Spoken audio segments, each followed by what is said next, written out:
know, it is homecoming week this week. If this is your first year covering this program, or even if it's not, I highly recommend you'll drive by Bowman Field at some point this week and see the displays that the students are putting together. This week, also, the Block C Club will be hosting a 40-year reunion of our 1981 National Championship team. And on top of that, it's Paw Journey Week, highlighting our Paw Journey Leadership Initiative, as well as the staff and scholar athletes that comprise it. So a lot going on this week, but with that, I will turn it over to the head coach.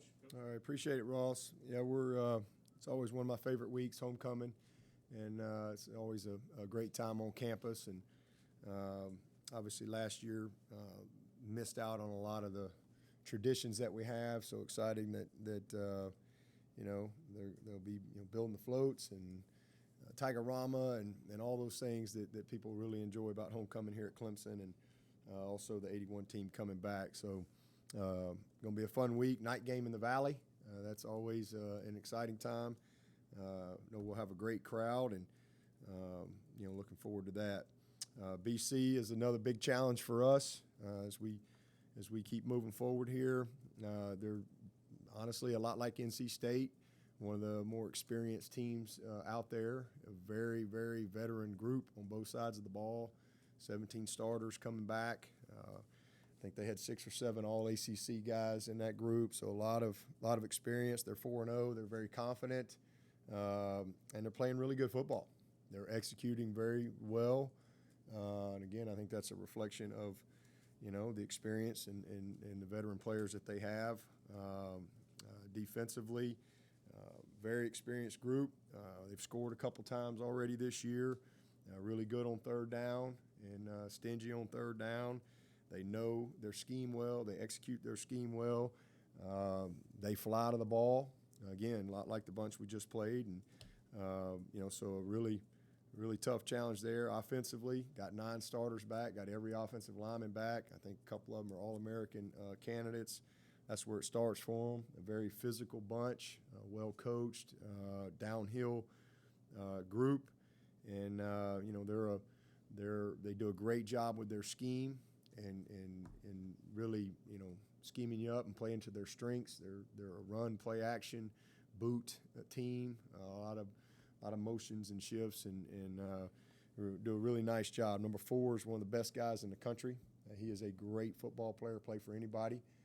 Do a great job of getting their other guys involved as well. Tight ends in play action, boots and layered routes, getting the quarterback outside the pocket. Obviously, their starter got hurt, but this kid has played a lot of football. He's one of the more experienced backups in the country. He's played against us. He's a senior that's been around there a long time and a really good player. A really good player. He's a better runner than you'd like for him to be. He throws the ball well. He's competitive. He really knows what they're doing. They love to get him outside the pocket, and a lot of those boots are kind of like built-in scrambles. He comes to run and does a good job protecting the ball for him. But good football player. Got 3 big backs, downhill guys. Levy's also their returner. He's taking one of the house. He's got a 60-yard return, so he's been dangerous back there in the return game. Tight ends are big, strong guys. So this is a good football team across the board. One of their kickers got hurt in camp, but punter's a good player. He's got a big average, so it's almost a mirror image of what we saw last week from a veteran, knowledge, experience standpoint. Different in some of the schemes that they run, but very, very experienced, very confident group, and they'll be confident coming in here. We had a tough fight with them last year. They were up, turned the ball over, did not play well defensively early, and then did a great job in the second half, coming back and winning the game. So looking forward to it. Going to be a great matchup, and we're going to have to play a lot better than we've played last week. Any questions? You faced a lot of packed-in looks against both Georgia and NC State. Is that helpful to have sort of seen a lot of that, or is there not a lot of similarity between those? No, I mean, you get some bunch sets and things like that. You got to learn how to play those things. So, anytime you get experience at something, it's helpful.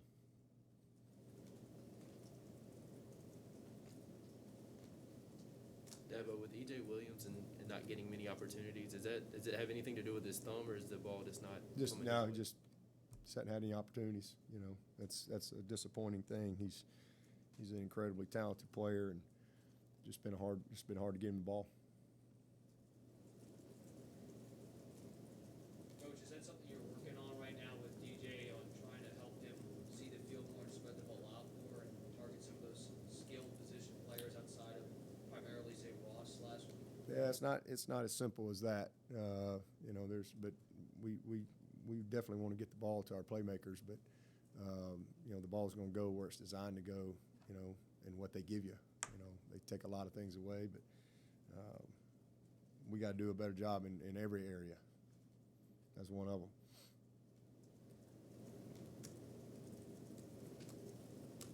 What stands out to you about Hafley as a schemer, not just from last year, but also against Ohio State in 19? They're simple in what they do. They just believe in it, and they're really good at it. You know, I mean, they got a scheme, they believe in it, and they execute it very, very well. They're great fundamentally, do a great job with their eyes. They understand where their stress points are, and you know, again, just very well coached.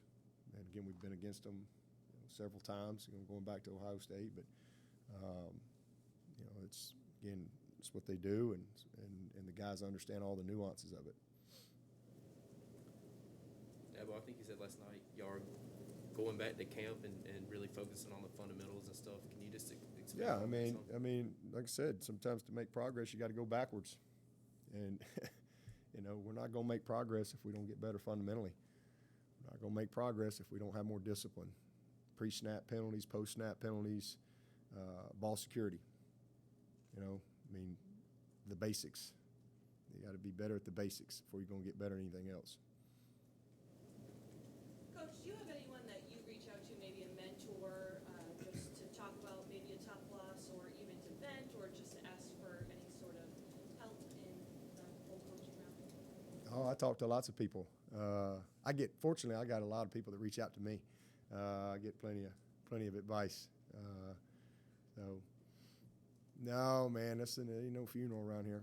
We're all right. We'll be just fine. I know what the problems are. I don't need to call anybody to know somebody tell me what the issue is. I know what the issue is. But I have, lots of friends in the business, but just spend time with the people here. And, we all know where we are and how we got here and what we got to do, and, keep moving forward. It's not complicated. It's very simple, actually. But simple things lead to big things. And until we get great at the details, we're not going to get it turned around. In terms of going back to the fundamentals, are there certain things that are just jumping out at you when you watch the film for the first 4 games on either side? Yeah. Fundamentals, technique, discipline, ball security, missed assignments, the basics. Those are the things that jump out. Those are the things that beat you. It's the difference. I mean, nobody wants to hear it, but the reality is we're literally 2 or 3 plays or 2 or 3 less mistakes from being 4-0. And we wouldn't really be much better of a team, but y'all be asking me different questions.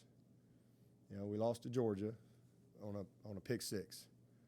We went on the road and lost in double overtime and man, stunk it up in so many ways, and still got a chance to win the game in double overtime on the road. It's not that far, as I say, from the penthouse to the outhouse, and it ain't that far from the outhouse to the penthouse. But it's simple. It's not complicated. Coach, in this situation, and how important is it to have senior leaders who have had great success to maybe navigate this point of the season, a little bit of adversity your way? Well, we got a great group. I love this team. I mean, I don't know how it's going to turn out, but this will be one of my favorite teams. I love this group. It's a great group of young people, man. We just got to teach them and grow them up. And, we're young and inexperienced in some spots, and not as far along as we need to be in some others, and got a bunch of injuries. With lost Taquan and Dietrich and John Williams. We lost Landon Zanders. We've lost Tyler Davis and Shipley and Brian Brzee. I mean, we've got, a lot of challenges, but everybody has those things. But as far as the group of people, man, it's a great group. So, I mean, it's unusual. I mean, it's been a long time. Our seniors haven't been in a situation like this. Skowski's never been in a situation like this. I mean, we've lost a game. I mean, you lose a playoff game. I mean, that ain't no adversity. Come on. I mean, 2-2 at Clemson, that's a different experience. And there's nobody on this team that's experienced that. But, again, sometimes you got to go backwards to make progress. And this is a great opportunity. It's one of the best opportunities we've had as coaches and also as some of these senior leaders to teach and to grow. I mean, that's how I've always lived my life. I just laugh. People act like we've never had any adversity around here. This program was built from adversity. It was built through adversity. And, I mean, we're just in a little rough patch right here, but we've had so much success. It's unbelievable. You got to take the good with the bad. And, this ain't all bad. We'll be fine. We got a great group of people who care and talented, and when you have that, you'll work your way out of it if you made the right stuff, and we are. We'll be fine. But everybody has moments. Everybody has bad days. Everybody can have a bad game or whatever it is. But it's how you respond. It's how you move forward, and that's what winners do. And we got a bunch of winners on this team, and it's disappointing when you don't achieve what you set out to achieve. You're not where you want to be, but what are you gonna do about it? That's what separates people, and we've always responded. And again, that's what I told our team. That's why people storm the fields when we get beat, because we've always responded. When we were 2-3 in 2009 and season was over, we went on and won the division and went to Tampa and played for the championship. Grace, you weren't around here then. You were nowhere to be found. A lot of y'all been on a bunch of great bowl trips and playoff trips, and y'all been around a bunch of, because y'all are the media covering Clemson. Hey, it just comes with the territory. You got to take the good with the bad, and 2010 we won 6 games. And, man, I'll never make it here. I'll never be successful as a coach here. 2011, boy, we started out 8-0. I remember that very well. But there's a saying, they remember November, right? Unfortunately, we didn't get a trophy at 8-0. And we went 2-4 to finish and gave up 70 in the bowl game. And we just kind of kept going. 2012, we went 11-2. 2013, we got embarrassed by Florida State. Lost to South Carolina for the 5th time in a row. We've had some adversity around here, but we just kept going, kept learning, kept getting better, kept responding. In 2014, man, we lose at Georgia, and we lose in overtime at Florida State. Y'all remember that? Larry, I know you remember that. 1st and goal on the 6-inch line, and we ended up punting. You remember that? Now, that's some adversity. I've been there. Double overtime loss at Notre Dame last year, painful. Storming the field at Notre Dame in a pandemic. That's what it means to beat Clemson, because that's what's been built here, because we've always responded.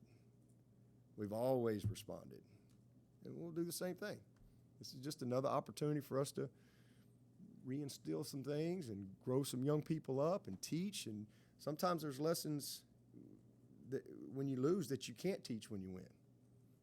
And so it's a unique opportunity for us as leaders to respond.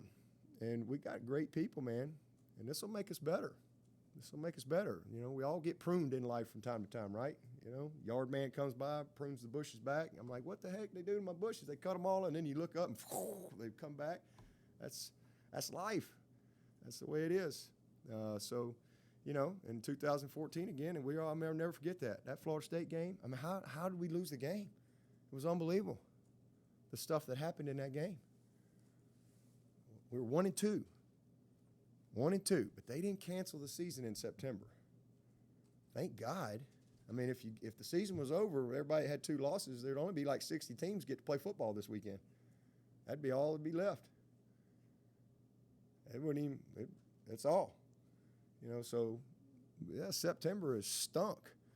It didn't go the way we wanted to, but we got a lot of we got an 8-game season, and we got to go try to make it the very best we can. Starting this weekend, try to find a way to win a game, and get to an open date. Try to get some guys healthy and come back and battle again, and keep learning, keep growing. We got an unbelievable young group of talented people on this team that are developing into something special. And again, 2014, when we were sitting there 1-2 and miserable, everybody mad, and then your best player tears an ACL. Hey, we went on and went 10-3 and had one of the best postseason wins we've had in school history against Oklahoma. So that's just how I think. My perspective comes from my experience and from my past, and I think perspective is something that a lot of people don't have outside of this building, but I do, and it's my job to make sure that our players do and that we keep working to get better. Same thing with our staff, and that's what we're going to do. That's what winners do. That's what we've always done, and that's what we'll continue to do. So got a lot of ball left to be played, and excited about it. Dabo, last night Saban was on with the Mannings during Monday Night Football. He was talking about his defense this year compared to last, saying how much more he can do this year because last year they didn't have much experience, and he said we had a really young group on defense, so we had to stay simple because we had a lot of mental errors. In your mind, is that really pretty applicable to what's going on right now with your offense? Oh, there's no question about it. Ain't no doubt about it. There's a lot of things you'd like to do, but we just, we got to get the little things right. We got to get the little things right, and we're very inconsistent when it comes to having 11 guys getting the little things right, and that's my job to get them better. It ain't those kids' fault. Their effort, their will to win is special. I mean, if you took the stat line and flipped it from that game the other night, and that was Clemson, most teams would fold up, but not our guys. Somehow, some way, we got a chance to win a ball game, and that's a special quality. That will. You're talking about 40 minutes to 18 minutes, and can't get off the field on third down, can't stay on the field on third down, 13 penalties. And it's double overtime on the road. Man, that's some toughness right there now. That's some grit. That's some will to win. That's special. So we got all the big stuff. We got talent. We got great people. We got a lot of character, but we're just not where we need to be. From a fundamental standpoint, detail standpoint, and we got to get that right first, because none of the rest of it matters until you get that stuff right. But we will. I know Georgia and NC State were both pretty stout up front, but when you look at Boston College's offensive front, it looks like they kind of have 5 NFL prospects. Like I said, they're all starters. They got all ACC guys back. They got a couple of preseason All-American dudes. They're massive. And when you got guys that have played a lot of football, they know all the nuances. The ins and the outs, and they're crafty. That's what comes with experience. There's a lot you can do with people that almost like coaches out there. It's kind of like where we are defensively right now. We can do a lot with those guys. When you got Skowskis and Spectors and some of those guys that we got, Nolan Turner, there's a lot of things you can do. But yeah, they're a really, really cohesive unit, and downhill. So we got a big challenge. Gonna be a big challenge. And again, you got no Brazil, you got no Tyler Davis. What an opportunity for some of those other guys to see what they're made of, because they'll be tested. I guess when you look at Trey and Rook, and then even the guys behind them now, ET and Peyton Page, what have you seen from them in the first few weeks? They've all gotten better. You know, obviously Rook has gotten some great experience. Trey's had his moments. He's a little undisciplined at time. A first-year player, didn't really get to play last year. He's one of those guys that's incredibly active, and you see him a lot, but he's not always in the right spot, and you know, can be undisciplined with his eyes and things like that. So he's still becoming a more disciplined guy within the scheme. But as far as just being disruptive and all that, oh, he's a natural. Peyton Page is getting better and better. He's still a true freshman, and he's got a lot to learn, especially when you're going against a team like this. But I'm really pleased with ET. I mean, I think he's making a move. He's making some good steps forward, and he's quietly, you know, even last week, really started to show some good signs in the last couple weeks. So he's a guy that I'm very encouraged, and this is, you know, yeah, it's disappointing you don't have a Tyler Davis or a Brazee. These are two the best players in the nation. But moving forward, you know, the experience that we're getting with these guys, because those guys will be back next year, that's going to pay off for us. You know, for a guy like E.T., because he's just not played a lot of football. He played 2 years of high school football, and he's been hurt. He's had all kind of issues since he's been here, and so he's finally now healthy, but then getting the opportunity. And now, you know, with injuries, he's taking advantage of it. So I'm encouraged with E.T. I'm excited to see how he's going to develop, you know, the rest of the season. I guess when you look at the running back room now, do you lean heavily on Kobe, or do you feel like Moffa's a guy who can take a significant? Oh no, Moffa can play. You know, we love Moffa. We just, you know there's only so many touches, and you know that's kind of where we were. We were going to try to hold him, but you know we got to cut him loose and rock and roll.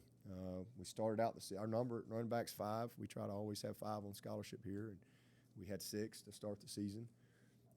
Now we got 4. You know, so but we got more than most people. We got 4 guys, and so kind of like E.T., it's an opportunity for Mikey Dukes, who's one of the best athletes on this team, but just a guy that's never really he's just a sophomore, but he hasn't really taken the step yet, just where, you know, he's detailed and consistent day in and day out at all the little things. That's really kind of what's held him back, and that's why he's kind of been where he is now, athletically, physically. I mean, he's gifted, but he's, you know, maybe this is an opportunity that he's going to step up and take advantage of. So because he's going to get a chance, you know. So we'll see. And then, you know, obviously Rencher is a steady guy that we trust, but Moffa's a great young talent. You know, again, we were hoping that we could create a little separation there, but you know, probably won't be the case. What is your assessment of DJ's throwing mechanics and footwork 4 games in? Inconsistent. Just inconsistent. You know, he's just not what he needs to be, not what he can be, not what he will be. At times, really good. Wow. And then at times you go, dadgummit. So inconsistent. Is he just kind of conditioned to rely on the big arm and get away? No. I mean, you go back and watch this game from last year. He was unbelievable in this game last year. I mean, you watch this tape. I mean, he was special in this game. So he can do it. It's just putting it all together, and you know we got to be better around him. It's not just DJ. You know, sometimes I think he gets to trying to do too much, and it's kind of been a weird deal, weird start, and you get yourself in some bad habits and things like that. But just inconsistent. He's done some really, really good things. He's made some plays that you just go, holy cow, there ain't many people on the planet that can make that play. But then some of the basics, you know, we need him to be better. The fundamentals, same thing. The layups, like let's make the layups like all the time, and then we'll worry about the 3-point line, right? You know, so go out and play basketball, what's the first thing you do? You get the old layup line going, right? Isn't that right, Qualk? You don't just go out there and start jacking threes. And You shoot the 3. well, but, you know, you warm up with some layups. So, you know, but you got to get that down. And so that's kind of where he is right now. He's one of the most talented kids we've ever had come through this program, and he's going to be unbelievable, unbelievable. He's doing a lot of good things. He's just inconsistent, and just like pretty much most everybody else on the offense. It's kind of where we are right now, so we got to work through that. Yeah, it seemed like DJ in the overtime seemed more confident than he did at really any point in the game. Did you see that also? Yeah, that's what I love about him. You know, I mean, it can be bad, but he just keeps going. Like he's got some special stuff inside him, man. I mean, he just keeps rolling. He did that in the Georgia game. You know, I mean, his last quarter and 5 minutes or so was really, really good. And that's not always the case with quarterbacks.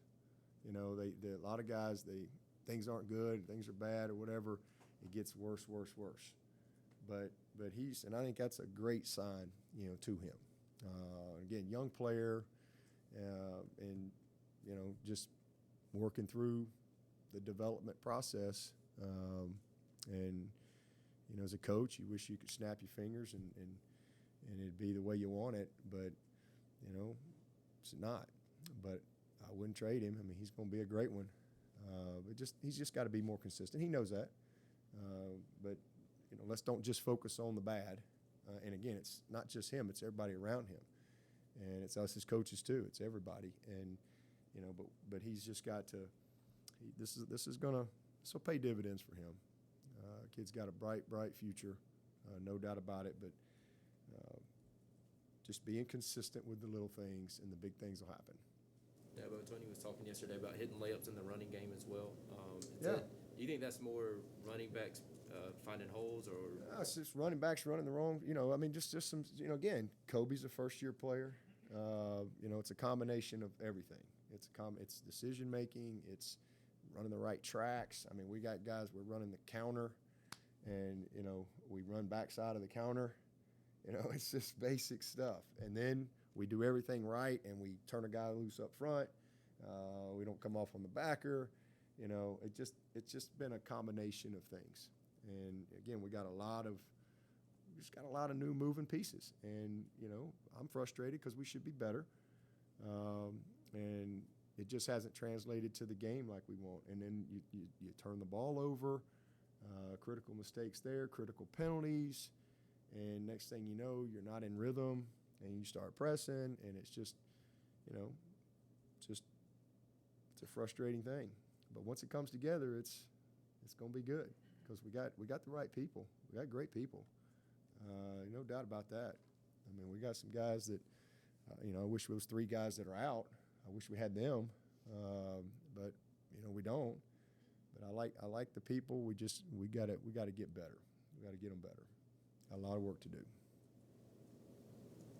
But even where we've been right there. You know, one play, one less mistake. You know, and so, you know, you love the fight of your guys. You love the will to win that you see in your team and your staff. And as long as we keep that, you know, we'll find a way to win a game again, not lose it. You made the change with Paul at their left guard. Are there any other? Are you considering any other changes? Man, we're considering everything. You got any eligibility left? Yeah, we're considering everything. There ain't nothing we ain't considering because we're just not very good right now. And again, you know, I promise you, people hadn't forgot football around here. We've been really, really good, but we got a challenge on our hand. But we'll get it right, and yeah, we're trying everything. You know, and let's don't forget about old Marcus Tate. He'll be as good as we've had come through here. You know, I remember 2010. We lost 5 games by 6 points or less, and I think we were 57% in field goals. That's kind of how we were. We were going to have to kind of win, move the ball, kick some field goals, and we were 57%. And you know, if we're 70%, we're still last in percentage, but we probably win 2 or 3 more games. You know what? But old Chandler Catanzaro, bad as he was, he left here as the best ever. And that's where we are. He left here as the leading scorer in school history. But, man, that was a rough patch right there. That was a rough patch. We couldn't make a kick to save our life. And, you know, we got some kids that are kind of in that situation right now, that when it's all said and done and the story is done and they're written and, you know, the date is on the other end of the dash and they're out of here, they're going to leave their mark. You know, a kid like Marcus Tate, he'll be as good as we've had roll through here. He's going to be a great one. Same thing with T.O. and all those guys and young bucks that are trying to get their noses bloodied a little bit in the meeting rooms, on the practice field, on game day. They're going to get better. It's just all part of our journey right now. Tate still repping at guard, or is he a tackle now? Who's that? Tate, is he still? He reps everywhere. He plays tackle and guard. He's done that. He's repped tackle and guard since he got here. But he'll be back in there somewhere along the way. Rayburn got in there. T.O., you know, they both got in there. So we just keep working. Keep working. Keep showing up. We ain't quitting yet, Alexis. We're going to hang in there. Played Foster inside at tackle Yep. some, it looked like. Is that Yep. long-term, or was that contingency because of Brazil's absence on Saturday? Well, it was kind of, you know, passing situation, you know, give us another just pass rusher in there, experienced pass rusher, you know, going in there at 3 technique. I mean, it's different, but he's played enough ball and he's heavy-handed enough to where he really understands the scheme, gap control and rush integrity and all that stuff. So it's really a result of that. You know, Tyler being out. It wasn't Brian getting hurt. Brian was, you know, that was a plan going into the game, and it was really just a result of TD being out for a while and just giving us one more pass rush guy. I mean, we're really blessed, you know, with the guys we have at end. So just trying to use our personnel the best we can.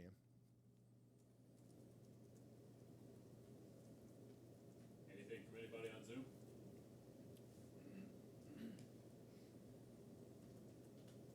All right, no additional questions. All right. We'll wrap up. Thank you, Coach. All right, see y'all in the valley. See if we can get a W.